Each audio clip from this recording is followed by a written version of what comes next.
Rahatsika rehetra indray tompoko lasy tompoko vavy izay manaraka ny vaovaon-tsary ny televizona malagasy amin'ity sabotsy ity raha sendra tratrana fisakafoanana indray ianao amin'izao amin'ny fito ora sasan'izao dia mirary anao azy hotomana sady manasa anao ihany anaraka hatramin'ny farany fampalalam-baovao vaovao anisan'ny songadina tamin'ity farany herinandro ity ny fampidirana ponja vonjo maika ny Antanimora ny Paul Rabary ministry ny fanabeazam-pirenena teo aloha sy ny sekretera jenerala ny ministeran'ny fizahantany teo aloha Irakotonena Yves Maurice izay nampidirina ponja vonjo maika eny tsy afa ihany koa izy ireo izay voarory tamina rara fikasana anao etsika fanakorontanana sy fanonganam-panjakana ka nandalo teo anivo ny fampanoavana omaly fa 10 ny volana May izay rara izay araka ny fanazavany ny mpisolotony mpampanolalana voalohany ho tateriny Nandriana Razafindramaro. Loam-piapangana telo no anenjehana ny Rabary Andrianena Paul fantatra amin'ny anarana hoe Paul Rabary, ministry ny fanabeazam-pirenena teo aloha, sy Irakotonena Yves Maurice fantatra amin'ny anarana hoe Yves Mo, sekretera jenerala ny ministeran'ny fizahantany teo aloha. Araka amin'ny fanadihadiana sy ny antota taratasy naty tonga teto amin'ny fampanaovana dia ireto avy ny loam-piapangana izay anenjehana azy ireo. Voalohany amin'izany ny fikonokononana sy fanomanana hetsika fanakorontanana ny filaminam-bahoaka mba hatongavana amin'ny famonoana tompon'andraikitra ambony eto amin'ny firenena sy fifamonoana amin'ny samy malagasy. Eloka izay voatondro fahaizana 9 andalana voalohany, 7 andalana fahatelo ny fehezan-dalàna famaizana. Ao ihany koa ny fanaparitahana vaovao tsy marina entina anakorontanana ny saim-bahoaka. Eloka izay voatondro fahaizana 30 andalana voalohany, ny lalàna 12 aotra 7 mifehy ny serasera amin'ny hainy vakijery. Ary farany ny fidirana sy famoronana fikambanan'olona mpanao ratsy entina nataterana ireo eloka voalaza rehetra etsy ambony izay voatondro fahaizana 5 ny fehezan-dalàna famaizana. Rehefa natao ny fanadihadiana teo anatrehan'ny mpitsaram-panao famotorana dia hita fa nisy ny vesatra izay nianjady tamin'ireo voapanga. Anisan'izany ny fifampiresana amin'ny hafatra amin'ny alalan'ny WhatsApp, ny fanomanana sy fikonokononana hetsika fanakorontanana filaminam-bahoaka. Tafiditra anatin'izany ny fikasana anao fanambarana maro samihafa. Misy ihany koa ny fampiasana pseudo izay ifaneraserana sy ifandraisana amin'ireo olona izay tsy eto toerana. Misy ifandraisana amin'ilay toerana nakaton'ny mpitandro filaminana teny amin'ny Arena Ivandry ny 12 May teo ny tirara ity. Misy ny fanaovana fivoriana tsokosoko amin'ny toerana maro eto amin'ny faritany Antananarivo. Anisan'izany ny ilay toerana efa voalaza tamin'ny valandresaka teo aloha izay nataon'ny tonim-pampanolalana. Misy ihany koa ny fanomanana tetika sy paikady androdanana ny rafi-panjakana izay misy ankehitriny. Ankoatr'ireo rehetra ireo dia hita tao amin'ny biraon'ny voapanga ihany koa ny ampahany amin'ireo volabe izay hozaraina anatanterana ireo zavatra voalaza rehetra etsy ambony.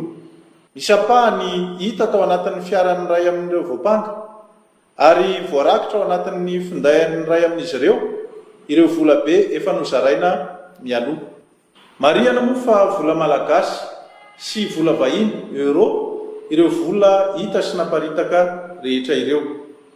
Rehefa natao ary ny famotorana ny voapanga tsiraray mahakasika ireo pirofo hita rehetra ireo dia ny fanipaka tanteraka ny valitenin'izy ireo. Noho ireo vesatra voalaza etsy ambony ireo dia nanapa-kevitra ny mpitsaram-panao famotorana ny ampiditra ponja eny amin'ny fonjaben'ny tsy afa any Irakotonena Yves Maurice ary ampiditra ponja eny amin'ny fonjana Antanimora any Rabary Andrianena Paul mandrapatonga ny fitoam-pitsarana azy ireo. Nambaran'ny mpisolo tony mpampanolalana voalohany fa ny amfiteatra ny Arena Ivandro no nakatona. Ny fiangonana Home Church kosa hoy izy afaka manantanteraka fanompo-pivavahana amin'ny toerana rehetra izay mety aminy. Mandiso ny vaovao miparitaka amin'ny tambazotra tserasera noho izany ny mpisolo tony mpampanolalana voalohany manentana ny tsirairay izy tsy hanaparitaka vaovao tsy marina sy tsy voapirofo. Ho an'ireo rehetra voakasika amin'ny tirara fanakorontanana sy fanonganam-panjakana eto amin'ny tany sy ny fanjakana ity kanefa tsy nentina teo anivon'ny fitsarana amoahana didy fampisamborana ihany koa izy.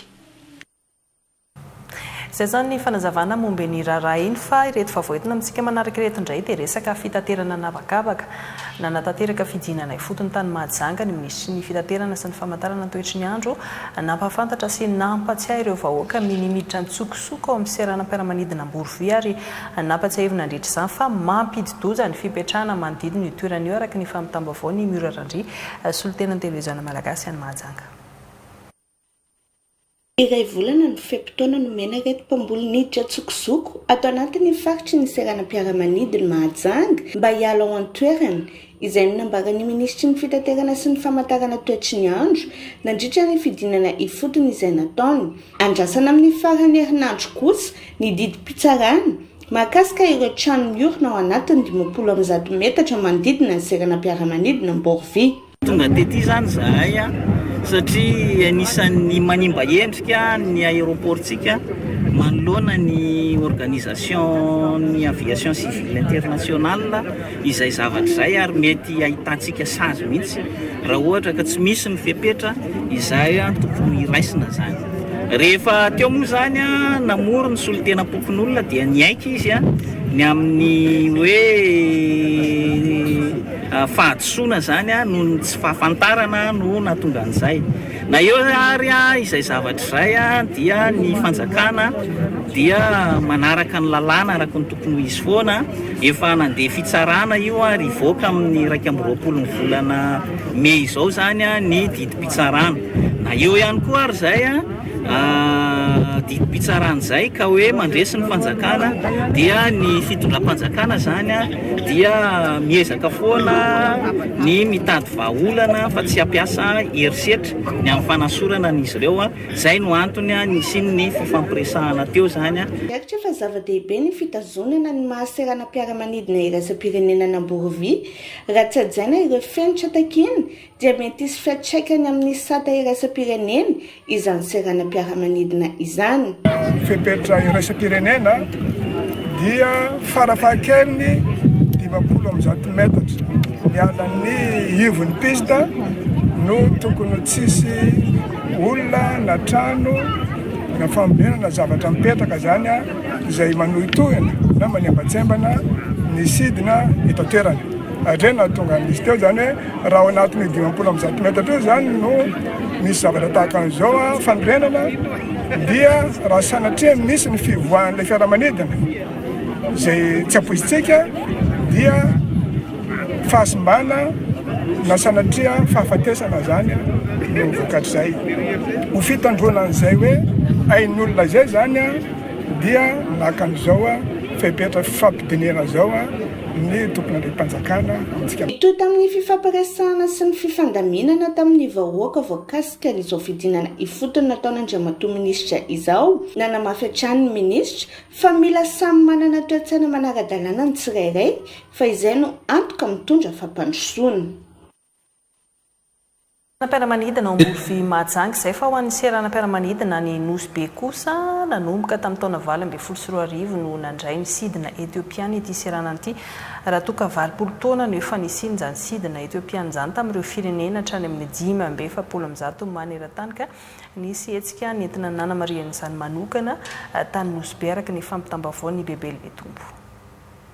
770 sy arivo 720 sy 20 dia feno 20 taogno nisiany sidina Etiopiana izay mampifandray amin'ny firenena 570 magneran-tany amin'ny alalan'ny fiaramanidina 70 tamin'ny 7 aprily 770 sy arivo nisiany sidina voalohany ka nankalaza io fa 20 taogno io ny firenena maromaro magneran-tany ka tsy diso anjara tamin'izegny ny teto Nosy Be satria tamin'ny taogno 20 sy 20 nisiany sidina Etiopiana voalohany teto Nosy Be ka agnisany mamaly sy magnaraka ireo toromarika ndraiky lamigny apetraka ny fitondram-panjakana malagasy amin'ny alalan'ny ministerany fizahan-tany eto Madagasikara izy ireo lanonana tsotsotra nefa manandanja izay natao teto amin'ny seranam-piaramanidina faseny Nosy Be niatrika sy nanome voninahitra izegny teto ireo ireo sampandraram-panjakana miankina sy tsy miankina amin'ny fanjakana miasa eto amin'ny seranam-piaramanidina Fasene Nosbe izay notariny préfet de police eto Nosbe ndraiky ireo boka amin'ny office party ny fizahantany eto Antoerana.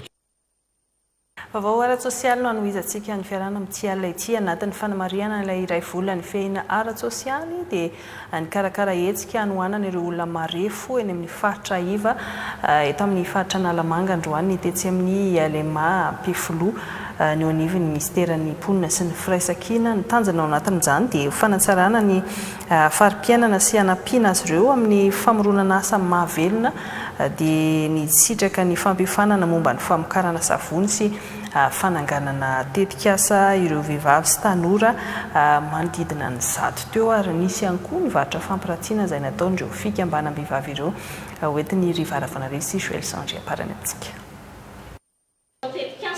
Torolalana amin'ny fananganana tetikasa mba ahafahan'izy ireo mamorona asa ho an'ny tenany hanatsarana ny fampidiram-bola amin'ny tokantrano ity nomeny ministera mponina sy ny firaisan-kina azy 10 manadaty eto ity. Tafiditra anatin'ny politika ny fanjakana amin'ny fampananana asa ny olom-pirenena mba hanatsarana ny fari-piainan'ny mponina indrindra ireo vondron'olona marefo.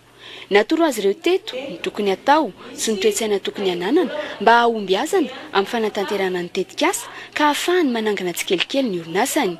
Ny zavatra mba nieritseretiko atao zao dia hoe andraitra. Za zany mireva mieritreritra le izy dia ataoko fa hoe zavatra be foana vao mavita le zavatra nefa nahazo le fampianarana teo dia afaka miaingana kelikely ary ny vola fa ianao fotsiny mila mitatana mahay mitatana tsara an'le vola miditra dia mitatana an'le izy arak'izay tokony ho izy dia mampitombo tsikelikely dia miainga dia farany lasa orinasa be eo farany. Vehivavy sy tanora misy 10 ihany koa no nisitraka fampiofanana momba ny asa mampidi-bola toy ny famokarana savony. Tafiditra trany anatin'ny fanohanana ireo tokantrano marefo. Ankoatra ny fampiofanana dia notoloran'ny ministra mponina sy ny firaisan-kina Rakotoniaina Voanginirina Katia ny fitaovana ilaina amin'izany famokarana savony izany izy ireo. Mazokola efa lehibe zavatra tena tombotsoana lehibe satria zavatra tsy afaka mikarama tsy hoe mitady vola tsona dia ahafahako mamelona tena moa sy mampita amin'ny taranaka faramandidy amin'ny zavatra sy hoanina daholo. Zay rehefa misy formation dia tsy ohatr'izay ny fanaovana an'izy fa ohatran'ny zavatra tsotsotra zany no azo fa tia tena amin'ny atsipria mihitsy tonga dia tsara afaka fianarana ny ankizy aorina sy ny mpiray-tanàna. Tamin'ny alalan'ilay registre sosialy tokana na RSU no nitsongana ireo zato nisitraka ny fiofanana izy ireo izay avy amin'ny faritra Iva eto Analamanga. Ankoatra ny fampiofanana dia notoloran'ny ministera mponina sy ny firaisan-kina fanampiana ilaina amin'ny fiainana andavanandro ihany koa izy ireo. Nisy ihany koa teto mivarotra fampiratiana nataondra fikambanam-behivavy. Marina fa tafiditra anatin'ny fanamariana ny iray volan'ny fiainana sosialy ity hetsika sabotsy ho an'ny fanavaozana ifotony ity izay mbola hitohy amin'ny sabotsy heriny. Iresaka mahakasika ny fanatanterahana ireo fanadinam-panjakana isika omaly tato anatin'ny vaovao-tsara dia efa nampatsahivina tamintsika ireo daty hanatanterahana izay fanadinam-panjakana izay sy ny fiomakomanana fantatsika tsara fa ny taranja ara-panatanjahantena no isatarana izany tahaka ny mahazatra androany moa no nanatanterahana izany nosatarana tamin'ny adina lomano izany ho an'ny Grand Tanary nomboka amin'ny fahavalon'ny volana Jona ary aritra herinandro kosa ny adina ho an'ny taranja hafa izany mpiadina manodidina ny mpiadina misa 970 avy amin'ny Draina Analamanga sy Draina Bongolava no nanatanteraka izany tetsy amin'ny piscine olympique Académie nationale des sports Ampefiloha lehilahy avokoa moa ny 13 tamin'izy ireo araka ny fanangonam-baovao Aurélie Arafenga sy Sakira Kotomanga. Avy amin'ny Draina Analamanga sy Draina Bongolava avokoa ireto mpianatra tazantsika miatrika fanatanjahantena adina lomano eto ireto. Fanatanjahantena isam-batan'olona amin'ny halavirana 50 metatra. Ity no nanokafana tamin'ny fomba ofisialy ny fanadinana taranja fanatanjahantena ho an'ny Grand Tanà. Raha toka efa nahavita ny azy sahady ny tany amin'ireo ivotoeram-panadinana amin'ny distrika manodidina. Tara-mariana fa ireo mpampianatra EPS zany dia professeur certifié daholo zany ndreo manao an'ireo fanatanjahantena reo fa tsy hoe prof de régime autoproclamé ka mpiakarana ny lentany baccalauréat eto Madagasikara. hanomboka amin'ny fahavalon'ny volana jiona izao kosa ka haritra herinandro ireo adina ara-panatanjahantena hafa raha any amin'ny 4 ny volana jolay kosa no hiatrika adina mbava ireo rehetra izay nisafidy izany sy ireo izay tsy afaka manatanteraka adina lomano teto noho ny antony manokana. Araka ny nambara teo moa zany ho an'izay mpiadina teo amin'ny fotoana farany izy no tsy afaka miadina dia efa misoratra anarana atao amin'ny teknisien nato zany hoe dia miadina misoratra. Tsy nisy ny olana teo am-pikarakarana efa azo mialohan'ny fotoana avokoa ny taratasy fiantsona. Miara misalay amin'ny fikarakarana ny fanadina mpanjakana baccalauréat izao ny eo anivo ny université n'Antananarivo sy ny eo anivo ny ministera ny fampianarana ambony. Ny afatra tsotraka man dia fanomezana tokandro ray aman-dreny hoe miroso atsaka sy andavany ny fikarakarana baccalauréat ty amin'ty andian'ty dia mankahera antsika ray aman-dreny na fikarakarana mankaherin'ny mpianatra koa ny amin'ny fanomana rehetra izay tokony atao. Ny tapany voalohany izy zany fanatanjahantena fa miroso miandalantsika amin'ny taranja hafa. Mahatratra 5 sy 4 eo ireo mpiadina baccalauréat eto Antananarivo amin'ny ty taona 20 ity nahitana fiakarana 4 isan-jato io isa io raha oharina tamin'ny taondasa. Maro ihany koa ny mahakasika ny jingana amin'ilay fisoratana anarana biometrika ampitombo ny fanentanana ireo olom-pirenena amin'izay fisoratana anarana biometrika izay ny préfecture ny Tolagnaro izay anisany nanangonana nazona vaovao hojerena miaraka mitetika asa prodégina ny projet de gouvernance digitale izay tetika asa mpanjakana vatsiny banky iraisam-pirenena vola ny fametrahana ireo komity tantana fotony izay fitarainana eny fotony izay araka ny vaovao nangon'ny prise karakodina lasana sy anrajonal vao izay any Tolagnaro amin'izao fotoan'izao. Efa tafiditra tanteraka ao anatin'ny fisoratana anarana biometrika isika eto Madagasikara amin'izao fotoana izao. Boribory tany maro manerana ny nosy no efa manao izany ankehitriny. Miroso tsikelikely ny dingana ho an'ireo komuna sy fokontany mbola tsy misy izany. Hialohavan'ny fanentanana samihafa izay ataony ratsa mangaika ny fitondram-panjakana sy ireo rafitra samihafa miaraka amin'ny fanohana ny banky iraisam-pirenena amin'ny alalan'ny tetikasa prodigi na ny projet de gouvernance digitale. Koa satria zava-baovao eto Madagasikara ny fisoratana anarana biometrika dia mety ho maro ireo tranga hita eny an-tsehatra. Zava-baovao moa ty fisoratana anarana biometrika izay ataon'ny tetikasa prodigi ity ka mety betsaka ny zavatra mitranga na mety famaofaoza mandritra fanatanterahana an'izay ka ho fisorohana sahady sy fametrahana vahaolana zany dia misy ny fametrahana ny komity mitantana fitarainana manerana ny komuna rehetra izay misy an'io fisoratana anarana biometria dia voasafidy ao anatin'izay ihany koa moa zany ny commune urbaine Fort Dauphin. Mandroso vahaolana ny prodigi amin'ny alalan'ny fanofanana mametraka ireo komity hitantana ny fitarainana eny fotony. Anisany nanaovana izany ny teto amin'ny komuna Andrenivohitra Tolagnaro. Ny anton'izay safidy izay moa dia hoe ny fisoratana anarana biometrika efa rahantsika malala fa eraky manerana nosy no atao izy io. Dia io na ambanivohitra na renivohitra zany dia tsy maintsy apetraka izay komity izay fa tsy misy safidy zany hoe maninona no aty amin'ny komuna zao ihany na faritra zao ihany. Dia amin'ity indray mitoraka ity moa zany dia eto amin'ny komuna ny Fort Dauphin no atao izay fiofanana izay. Izy io moa zany dia ahafahan'ny mponina zany mametraka ny fitarainana na ny aiainy mandritra an'izay fisoratana anaran'izay mba tsy hiazakazaka ry zareo hitady hoe aiza ny anaterana an'izay doléance zay na fitarainana izay any amin'ny any Antananarivo na any amin'ny birao amin'ny prodigi dia mba ety fotony zany dia mba ho voakarakara izay fitarainana izay zany rehefa apetraka ilay komity. Ho an'ny préfecture ny Tolagnaro manokana mazoto ireo mponina misoratra anarana biometrika na eo aza ny fetran'ny fitaovana ampiasainy. Atao hoe fa ray volana mahery eo zany no nanaovana an'izay atao hoe fanentanana izay sy ny avy dia nanaovana an'ilay asa fisoratana anarana biometrika dia azo lazaina fa mandeha araka ny tokony ho izy ny fisoratana anarana biometrika. Mavitrika ny olona zany anao an'izay fisoratana anarana biometrika zay raha ny aty amin'ny faritra Anosy dia ataoko hoe raha ny eto Tolagnaro zany maromarina koa dia eo amin'ny 31 000 eo zany no vita tao anatin'izay fotoana zay. Zay nefa sy atao hoe komuna rehetrarehetra no nisahanina tamin'izay na sy fokotany rehetrarehetra no nisahanina fa komuna dia tao anatin'izay zany mbola misy fokotany sy mbola nandehanana. Ny antony dia satria le fitaovana sy natokana ho isa-pokotany fa le fitaovana eo amin'ny commune no entina mandeha amina fokotany arakaraka ny fafahana manao an'izay dia raha ohatra ka tao anatin'izay fotoana zay 31 000 no vitasika raha ohatra ka manerana ny fokotany zany versika hoe misy an'izay fitaovana afahana manao fisoratana anarana biometrika zay dia tao anatin'izay nga mety vita tanteraka ny fisoratana anarana. Mifanohana amin'ny lafiny maro moa ny tetikasa prodigie sy ireo tompona ndraiky mpanjakana ity fotony ahafahana manatanteraka ity tetikasa mpanjakana ity. Omena lanja ny miralenta alavirina ny erisetra mifotra amin'ny malasy ny mavavy mandritra izay hetsika fisoratana anarana biometrika izay nitondra fanentanana mahakasika izay indrindra ny tetikasa prodigie izay hozarainy priskarakotana rasana amintsika sy Andry Rajonal Voatra.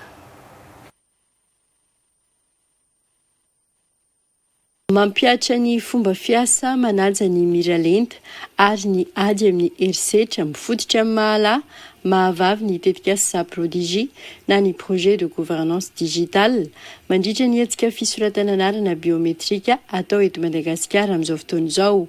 Tanjona ny ahafahana miantoka fa afaka misoratra anarana biometrika ampilaminana avokoa ny olom-pirenena rehetra tsy hankanavaka ary omena avilanja ny vehivavy sy ireo olona marefo. Misy fitsipika fototra anankidimy zany voalohany fanajana ny tsy ambaratelo arovana mombamomba ny olona misoratra anarana biometrika zany ary tsy azo avoaka mihitsy amin'ny olona hafa dia indrindra fa atao amina toerana azo antoka zany rehefa misoratra. Faharoa dia tsy fanavakavahana mitovy daholo na lahy na vavy na olona manana fahasembanana na antitra na tanora tsy misy fanilikiliana zany ny fisoratana anarana biometrika. Fahatelo dia fisorohana ny ady amin'ny erisetra mifototra amin'ny mahalavavy. Io zany dia misoroka ny fanararotana na mety hoe fanorisorenana na erisetra mandritra ny fisoratana anarana. Efa misy toerana zany ary misy fomba ahafahanao mitaraina am-pilaminana sy milaza an'izay mety fitarainanao. Fahaefatra dia ny fandraisan-jara vehivavy.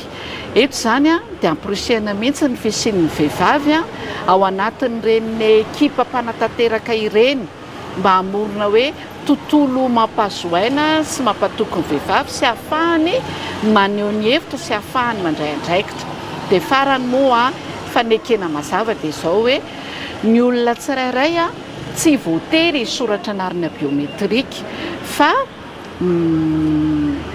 afaka manaiky manolotra mihitsy zany hoe hanoratra anarana biometrika. Tao anatin'izay roa volana latsaka kely nanaovana ny fisoratana anarana biometrika teto Madagasikara izay dia hita soritra fa maro anisa ireo vehivavy hoy ireo tompona andraikitra. Ny tany Taolagnaro tany amin'ny faritra Anosy tany fa ho an'ny faritra Tsinanana ihany koa fantaritsika mbola maro ireo olom-pirenena tsy tena mahazo tsara ny mahakasika ity hetsika fisoratana anarana biometrika ity raha ny fanangonam-baovao nataon'ny John Dimy Olotsalama na dia teo aza ny fampahafantarana efa natao ka nanaovana ireny fanentanana ho an'ny sokajin'olona samihafa ireny. Ity fotoana ity ihany koa dia nizahana ireo sakana tsy ahafahana miroso malakilaky kokoa amin'ny fanatanterahana ny asa. Tsy nitondrana fanazavana bebe kokoa ary nanokanana fotoana manokana ireo tsaro fantatra manoloana ny hetsika fisoratana anarana biometrika izay dingana irosona amin'ny fanavoazana na fiankonana ary hanomezana faizina ara-dalàna sy voamarina ho an'ny malagasy rehetra. Araka ny fantatritsika moa zany dia efa nanomboka efa tamin'ny volana aprily ny fisoratana anarana biometrika fa ny mazava-dehibe ny atao hoe IEC izay natao na hoe information, éducation et communication na karazana fanentanana ety fotony dia tena hita mihitsy hoe mbola tsy fantatry ny olona loatra le tena tombontsoa sy le vokatra ho azy tsirairay avy amin'ny fisoratana anarana biometrika. Dia io ihany koa noho ny fisian'le eny anivon'ny fiarahamonina ny ono sy ny tsao indrindra moa zany mahakasika an'le fangalana sary ny atomaso dia tsara ampahafantarina azy ireo ihany hoe anisan'ny singa iray antsoina hoe biometria ny fangalana ny sary ny atomaso sary fotsiny ihany izy iny fa tsy misy ninina tokony ampiahiahy. Tomasina Andrenivohitra, Antetezambaro, Folopointe, Mahambo, ary natomboka teto Vatomandry commune ny Ambody Voananto ny fanentanana andiany faharoa an'ny faritra Atsinanana izy ireo izay mbola hampafantatra ny mpifanolobodorindrina aminy. Hatramizegny dia tsy resy lahatra satria tsy ampy le fagnazavana tonga taty.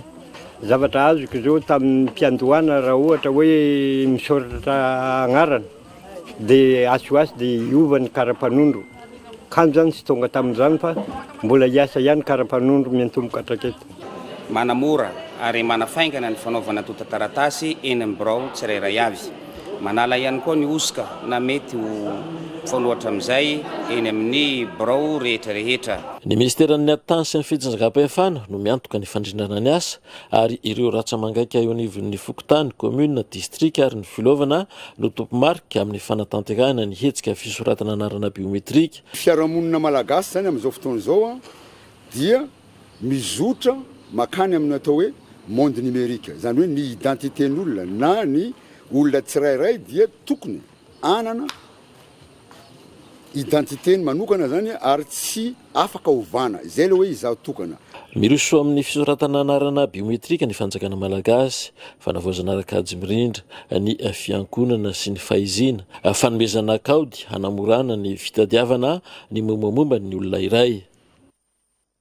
Takizay ny tany amin'ny faritra Atsinanana fa hofantarintsika ihany koa hoe manahoana ny forosiny dingana ity any amin'ny faritra Sofia iny raha ny toerana dia nanao fanamby ny havitana manoratra anarana biometrika ny olom-pirenena rehetra 20 taona mihoatra ny faritra hatramin'ny volana Jona izay fepitoana voafaritra fa ampiarana ity tetikasa prodigy ity ka tao Paul Berger sy Antsui nisy fifanana anarana fifanankalozan-kevitra mahakasika izay fisoratana anarana biometrika izay nafahan'ireo avy amin'ny distrika maro anjara ka imaharitra ramary koa tsy ambinitsoa Andriamasarivelo no nanangona ny vaovao tany toerana. Fanamby no apetraky ny ato amin'ny faritra Sofia ny amin'ny havitana manoratra anarana biometrika n'ireo rehetra feno 20 taona no miakatra hatramin'ny faran'ny volana Jona. Vokatry ny fanentanana sy ny fampahafantarana hatrany fotony dia mitombo isatrany ny tany tonga misoratra anarana. Taorinan'ny fifampizarana traikefa sy ny fifanankalozan-kevitra niarahana tamin'ny iraky ny ministera ny atitany sy ny fitsinjaram-pahefana ary ny avy amin'ny ministera ny posta sy ny ahitao arakajy mirindra dia resy lahatra ny mponina fa andraikitra iraisan'ny rehetra ny fanoratana anarana biometrika. Eto moa zany amin'izao fidirantsika amin'ny teknolojia moderna amin'izao fanaovana biometria ny isan'ny population feno 20 taona miakatra zao ngamba heveriko fa miditry lalindalina koa ary tsaratsara koa amin'ny hoavy ny malagasy rehetrarehetra mihitsy ka dia za moa zany efa eto mandray fitenenana magnentana antsika jiaby rehetrarehetra zany ny fitondram-panjakana fohy be ny amin'ny lafiny amin'ny région ny district ny commune ny Fokotany lateo raha tsy zany io tsy vita io araka nazako teo zany na ny karapanondro dia mbola maro ny tsy manana azy. Ny atimaso, ny firafitry ny tare na ny sora, ny lavitondro ary ny soni dia singa mampiavaka ny tsirairay. Tsy misy mampalany ny fakana sary sy ny fampiasana azy ireo rehefa manoratra anarana biometrika. Antony natonga zany nanoratra anarana zany mba ho recensé zany amin'ny isan'ny mponina malagasy eto Madagasikara. Mahery ny telo tapitrisa ny isan'ny mponina mihoatra ny 20 taona ezahana ho voasoratra anarana biometrika atao anatin'ny faritra Sofia. Dia manao fanamby izahay fa ho tratra ary ny ezaka apetraka dia ioatra ny tanjona malalaka tsara na tratrarana azy mbola ioatra n'izay zato isan-jato izay antenainay noho ny ezaka noho ny avy amin'ny tsirairay na ny olom-boatendry na ny olom-boafidy na ny fiarahamonim-pirenena na ny fikambanana na ny sehatra sokajy rehetra ny finoana indrindra moa ny vahoaka.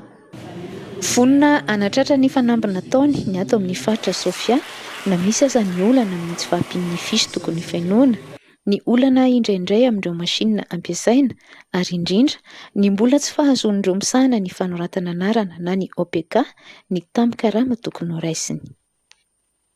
Tsara ny manamarika fa nitetika sa prodigy moa no ny farana amin'ny faran'ny volana Jona fa ny fanoratana anarana biometrika kosa dia mitohy ary ho lasa raharaha sy asa ny anivon'ny sampandraraha-panjakana. fa tany amin'ny Fatra Sofia iny ihany Maharitra ary Marco dia nanararaotra nanao fanadihadiana mahakasika ny fahavitrihan'ny olona mandohetra. Fatra Midadasika manana distrika 7 raha izany Fatra Sofia izany mbola marifo nefa lana ezaka ny fanentanana ny mponina andohetra tokony efainy amin'ny fanjakana ny hetra izay antoka entana mampandroso manatsara ny fotodrafitrasa eny fotony ka noho izay indrindra dia mametraka pakiady hanovana izany zava-misy izany eo anivony fitalevam-patry ny hetra ao Sofia araka ny fanangonana vaovao ny Maharitra ary Markoto sy Ambinsoa Andriamaservelatra. Ny fampandrosoana eny fotony ny fananganana sy ny fikojakojana fotodrafitrasa iombonana dia mifototra amin'ny fandoavan'ny olom-pirenena ny hetra tokony efainy. Mbola ambany anefa ny tany fandoavan-ketra ho antsika eto Madagasikara. Ho an'ny eto amin'ny Fatra Sofia manokana dia miara-mentana ny sehatra maro isan-tsokajiny anentanana amin'izay fandoavana hetra izay. Zany hoe ny secteur informel dia hita fa hoe mbola tegna be. Dia eo zegny ny siena hoe fampianarana sy fagnitagnana maro isan-karazana izay atao ary tahaka zegny koa ny fiaraha-miasa izay efa misy fifagnataonana ny arahana tamin'ny ben'ny tanàna sy ny chef de région izay hoe fa vonogno hoe agnamia-tagnana izay amin'ny fiaraha-mientana ho fagnentagnana ny olo amin'ny hoe fandoavan-ketra zegny. Fa raha ny situation amin'ny ankapobeny dia tegna azo lazaigny fa hoe mbola betsabetsaka ihany ny asa miandry. Pekady moa dia maromaro izy voasodrao agnisan'izegny ny hoe fagnataonana ny vahoaka.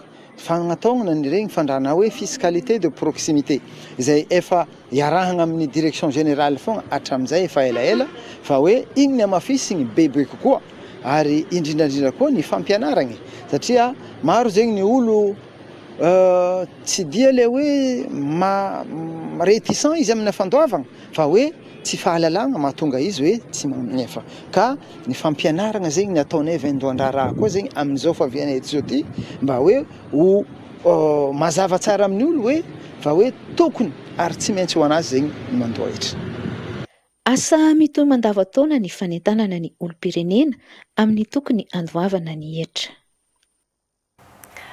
Fa ankoatr'izay dia anisan'ny mandeha isaky ny distrika ihany koa amin'izao fotoan'izao ilay fikeo-nandoparitry ny tanora anisan'ny nahazoantsika akam-baovatra izao ny tany Toliara sy maro antsehatra dia ho arahantsika miaraka. Rehefa nateto commune Valambin'ny folo hafa ny komity ho an'ny fikeo-nandoparitra teto amin'ny distrika ny Maroantsetra dia aty amin'ny commune Ambanivohitra Kofabe no namaranana ny filan-kevitrireo tanora eo amin'ireo commune mandrafitra ny distrika ny Maroantsetra. Ity no fotoana ny enona ny etaheta sy ny marary ny vahoaka mba hitondrasana vahaolana eo amin'ny ambaratonga maro samihafa. Raha ny commune Ambanivohitra Kofabe dia ny lalana mampitohy ny commune amin'ny fokotanan-Jamarina D sy ny fokotanan-Dragazano maro ny resaka indrindra ny mba hanamboarana azy satria ireo fokotan'ireo dia mpamokatra lavanila sy ny jirofo ary vary izay entina mamatsy ny fiveloman'ny mponina ao an-toerana. Fangatahana voalohany amin'ny mpitondra fanjakana mahefa ambony fanatanteraka. Voalohany ny problème maventy voalohany eritreretiko vitsy fo ny amboniny zegny maloha mety misy ambony fo vitsy ny problème maventy amin'ny fokotany teny miraiky io ilalana magnimba atao hoe magnimba hefa. Antenena fa voaray avokoa ireo etaheta sy ny marary ny tanora tato anatin'ny commune 7 amin'ny distrika ny Maroantsetra. Samy naneho ny heviny sy sosikevitra hanatsarana ny lalàna mikasika ny tanora, ireto tanora ato amin'ny kominy Toliara voalohany, distrika ny Toliara voalohany, faritra Tsimandrefana. Nahaliana ireto tanora ireto ity filan-kevitra regionaly mahakasika ny tanora ity, ka nisy ny famelabelaran-kevitra sy fanomezana sosikevitra hisia ny fampandrosoana maharitra sy hitondrana fanovana ho an'ny firenena. Tanora mpandray anjara no fototry ny hoavy ny tanora sy vonina ho fampandrosoana ny firenena. Nalalaka ny fankahakevitra ho an'ireto tanora tsy akanavaka ireto no sokafana ny asabotsy 12 ny volana May tao amin'ny efitrano malalaky ny faritra Tsimandrefana ny fikaonan-doham-pirenena ny tanora ho an'ny fanaovozana ho an'ny tanora ity ho an'ny komina Toliara voalohany, distrika ny Toliara voalohany izay maharitra anatin'ny 2 andro. Araka ny fanentanana hatramin'izay dia ny hevitsy avy amin'ny tanora izay no tena andrasana satria ny tanora no nahatonga an'izao refondation zao raha ny sitsiny raha ohatsy ka miaraka eto koa zahay talen'ny refondation noho nizay mahakasika an'izay fanavaozana zay dia ny hevitsy avy amin'ny tanora izay ho volavolaina hoentina miakatra amin'ny région dia ny hevitra hoentina miakatra amin'izay koa au niveau national. Ny rehetrarehetra zany tokony handray anjara daholo satria izao fitondrantsika izao dia fitondra fanavaozana ka ny hoeritseretina lancement officiel ny concertation nationale moa zany les 3 les 4 juin zao fa izay kosa nefany tsy manankana ny ministera isan'ny sokajiny hanao izay daty ahafahan'zareo manao ny fikaonandoha izay eritseretin'zareo mety mifanaraka amin'ny fotoan'zareo. Tanora 14 taona ka hatramin'ny 13 taona no mandray anjara izay vonina handray anjara amin'ny fanovana. Resaka politika isika nanamafy ny tanora malagasy miroso na tamami antoko izay niorina tany amin'ny taona 14 tany ny fanohizana ny vinaendy no an'ny tanora sy ny fampandrosoana ka nao fitetezam-paritra anatanterahana izany ka tontosandroany famindram-pahefana teo amin'ny filoha mpanorona sy ny filoha vaovao mariky ny fitohizan'ny asa sy fanamafisana ny ainga vaovao an'ny fampandrosoana no anton'izay araky ny vaovao entin'ny Sandra Rakotarson sy Fendra Malala. Anisany vahaolana hitondrana fampandrosoana maharitra eto Madagasikara ny fanomezana sehatra amin'ny tanora sy ny fampiroboroboana ny tontolon'ny fandraharana. Mila rafitra manohana ny famoronana asa sy ny fandraisana andraikitra ny firenena mba ahafahan'ny tanora mandray anjara mivantana amin'ny fanarenana indrindra amin'izay lafa ny fandraharana izay. Mahita tokoa ny tsy fampiana asa eto Madagasikara, ny tamami dia hitady hevitra ary efa mahita hevitra afa mahita tokony atao afana mampanana asa ny tanora zay betsaka dia betsaka amin'izao fotoan'izao. Lahara-pahamehana zany dia ananan'ireo fahaleovan-tena ara-bola ka afany entiny mandinika satria tsy afaka mandinika loatra ny olona anankiray raha ohatra ka ao anatin'ny fahantrana izy. Dia ny fampahafantarana ny tanora iretoretorety ny tokony atao dia mba afana manambola na manana asa na manana fiarina. Nambarany antoko tamamina ny antoko tanora malagasy miroso fa manana loharano sy soatoavana afaka ampandroso ny firenena i Madagasikara raha misy rafitra manohana. Ilaina ny fomba fiasa vaovao mifototra amin'ny fanavaozana sy ny fanohanana ny tanora ao anatin'ny politika ny fampandrosoana raha ny nambaran'ny filoha nasionaly vaovao ity antoko ity. Tamami dia hifantoka any amin'ilay hoe fanaovana politika dia hoe ndao iraisaina, ndao hifankatia raha mitovy ny fomba fijeritsika mitovy hatraizany degré ny fitiavantsika ny Madagasikara dia izay ny tokony ahafahantsika mampandroso ny Madagasikara. Zay le fanaovana politika vaovao fa tsy hoe politika zay mampahantra arak'izay anaran'ny tamami zay tanora malagasy miroso maha tanora mpandraharahany tena koa fa nanetry tena mihitsy hoe ahoana mampandroso zay fa toetsaiko efa ela ihany koa izay zavatra zay ahoana no afahana manampy ary ny fanampiana ny tanora ny tena imasoany tamami ary tsy miliara zany fa manomboka mihevitra manomboka fampianarana indrindra mahampampianatra izay ny tena antony natongana napakevitra hoe le tamami zay fantoko politika efa teo ihany ny tenako fa le hoe nidirako lalina amin'izay zany dia hoe efa tanora malagasy miroso tsy mihemitra itsony zay le toetsaina atao anaty zany. Tsy aivina fa niorina tamin'ny taona 14 ny antoko tamami ary mariky ny fitohizan'ny vina sy ny fanavaozana entin'ny atoko dia totosa ny famindram-pahefana teo amin'ny filoha mpanorona sy ny filoha vaovao.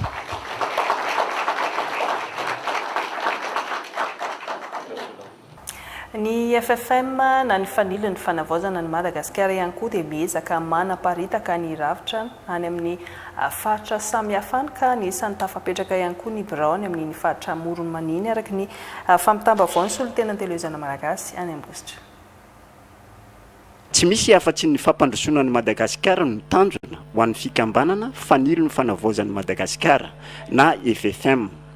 Manana paikady mazava entina anatanterahana an'izany ny fikambanana. Faniliny fanavaozana Madagasikara dia fikambanana tsotra izy io toy ny fikambanana rehetra nenga tambitolona tenikandra zany teto anisarenitolona etsika teto amin'ny tamin'ny firenena eny dia miezaka izahay manangana an'izany era Madagasikara ary fanina zao fitondrana zay mijoro zao anisany lara-pahamiana anay ny hoe resaka ara sosialy famoronana asa ary indrindra ny fijerenan'ny tanora ka manana tombony manokana ny faritra Moromania androany satria ny tena dia zanaka Moromania ary maro ny famelabelarana zay hoentinentina androany hoe ny fikambanana dia tsy mialondrafy nataony vahoaka malagasy io tsy mifidy saranga zany io fa nataontsika malagasy zay vonona hitondra fampandrosoana ary manana zay fitiavan-tanindrazana zay irosona amin'izay tena hoe fanavaozana maingety fotony zay dia tsy mialondrafy zay ny fikambanana dia mivelona amin'ny tsirairay zany hoe participative mihitsy ny lezana ananganana zao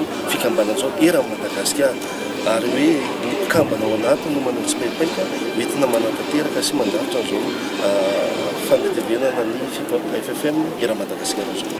Tafajoro ny fikambanana FFM aty Moromania toerana ivo fienoana ny vahoaka mivantana ka tsy isy tsony ny teny midy fa afaka aneo ny ivo sy anome vahaolana amin'ny fampandrosoana ny malagasy ao anatiny ity fikambanana ity.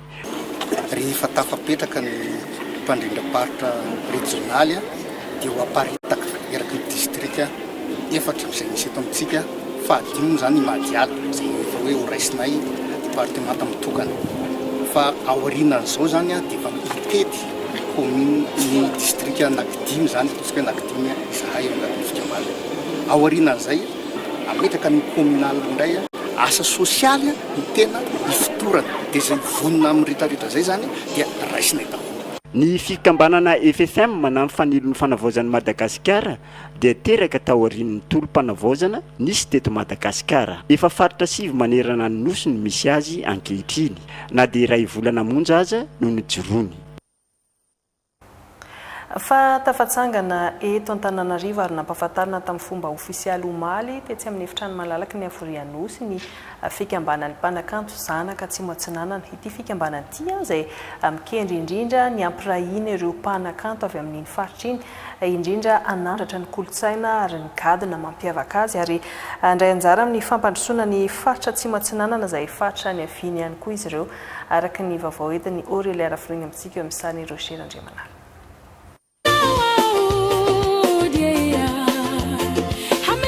Faritra manan-karena amin'ny lafiny rehetra ny faritra Atsimo Atsinanana raha tsy laza fa tsy ny sosialy kolontsaina ary toe-karena. Mahatsiaro manana anjara biriky amin'ny fampandrosoana ny faritra ny eviany ireto mpanakanto avy any an-toerana ka resy lahatra hivondrona ho iray hanampy hitrandraka izany amin'ny alalan'ireo kanto voiziny sy entiny.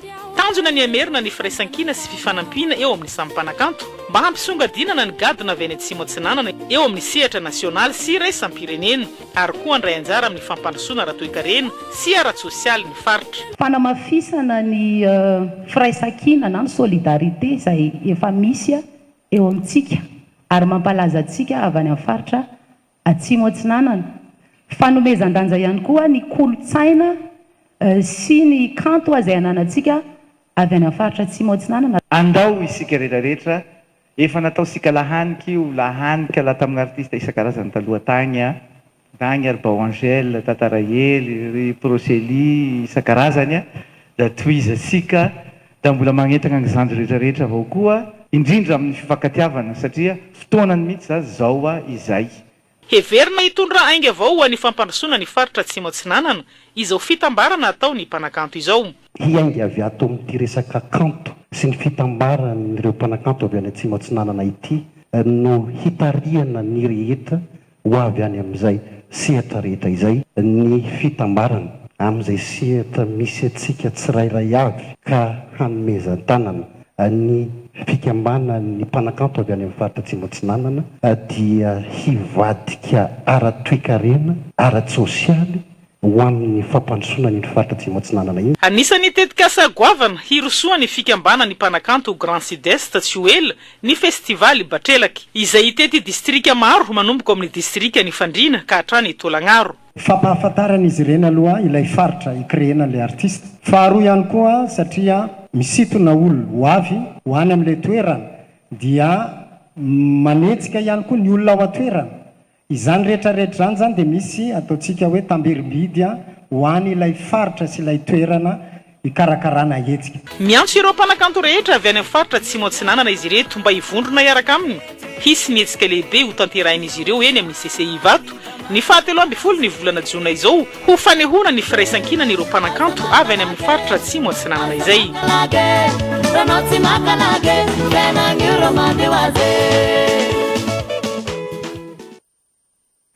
Efa maraparina ny vaovao ihany koa isika ho an'ny Mahajanga tonga nampilalao mivantana ny lalao question pour un champion tany amin'ny Alliance Française Mahajanga i Julien Lepers izay anisany fantatsika tsara fa nanentany izay fandarana question pour un champion izay teto amin'ny télévision malagasy efa ela atao anatin'ny taona maro tanora maro no nandray anjara atao anatin'izay lalao izay nitanterahana tany Mahajanga izay ka hozarainy Naria Veronika sy ary Fonjy Ulrisia amintsika ny akon'izay.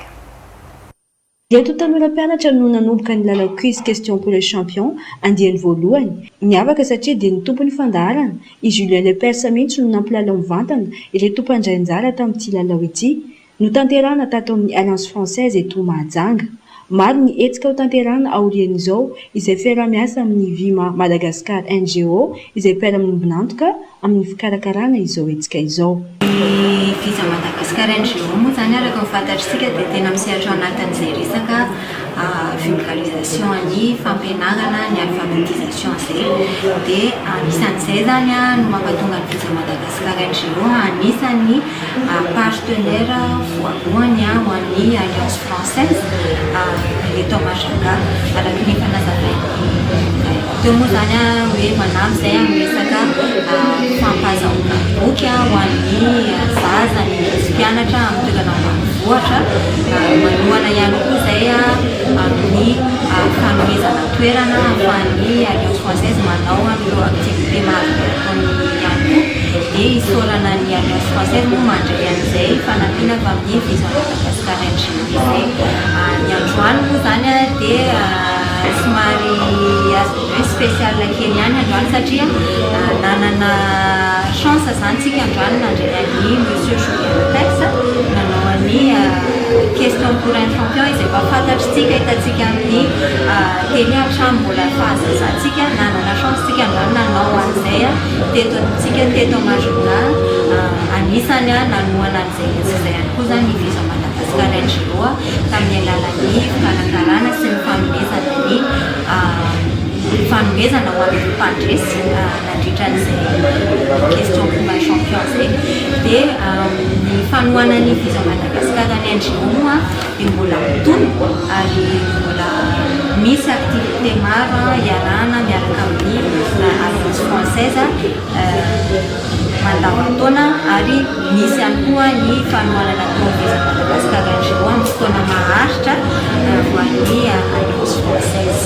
Tombony ho an'ny Mahajanga ny fisiany hetsika tahaka ity mba hoentina ampiroboroboana sy anitara-pahalalana ho an'ny ankizy sy ireo tanora. Alors aujourd'hui, l'Alliance Française de Mahajanga a eu le plaisir de recevoir Julien Lepers, qui est, comme vous savez, une véritable star en France, mais aussi dans le monde, parce que c'est la fameuse émission Question pour un champion. Donc aujourd'hui, nous avons fait le quiz pour un champion à l'Alliance Française de Mahajanga, avec pour idée à la fois de faire participer le public, des écoles, des étudiants, et essayer aussi de promouvoir en fait un programme que nous allons lancer tous les mois, car nous allons faire maintenant des quiz pour les champions, car je pense que le public aime beaucoup, c'est-à-dire que c'est à la fois un moyen de s'instruire, un moyen d'éduquer, de cultiver, tout en s'amusant.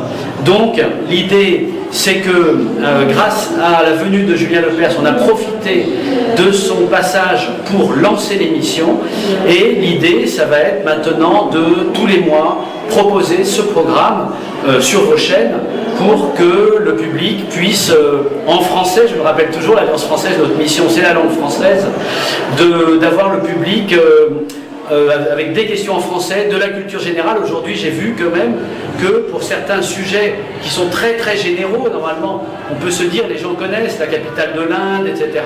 En fait, les gens n'ont pas forcément ces connaissances. L'objectif de l'émission de l'Alliance Française de Mahajanga, ça va être de donner une culture générale au public, aux Mahajangais, accessible par la télévision, mais aussi bien sûr en présence, parce que l'émission sera tournée ici à l'Alliance, donc le public pourra venir, et pour qu'en même temps, ils apprennent quelque chose en s'amusant. Manomboka izao dia ho tohizana foana ny fanaovana question quiz pour les champions eto amin'ny Alliance Française mba hanomezana fahafaham-po ho an'ny mpankafy no sady ihany koa mianatra no sady milalao ho faranana amin'ny fitetezana ireo toerana be mpitsidika eto Mahajanga izay dia tongotra no anaovana izany ny fotoana rapitso izay iarahana amin'ny Julien Lepers. Tout le monde là, on ne dit rien, le public ne dit rien. Quel est le nom de la monnaie européenne? Oui, l'euro bien sûr, c'est gagné. Il est sélectionné, félicitations. Vous êtes d'accord, qui est sélectionné, salut aux autres. Voilà, merci monsieur. Izay ihany koa tokolasy tokovavy no manakatona tanteraka ny vaovaontsika tamin'ity sabotsy ity ny ankasitrahana feno isika tsirairay avy tany atokantrano tany nanokana fotoana nanarahana ny vaovoantsary teto amin'ny televiziona malagasy ary mametraka ny mandra-piona amin'ny rampitso indray ary tokolasy tokovavy.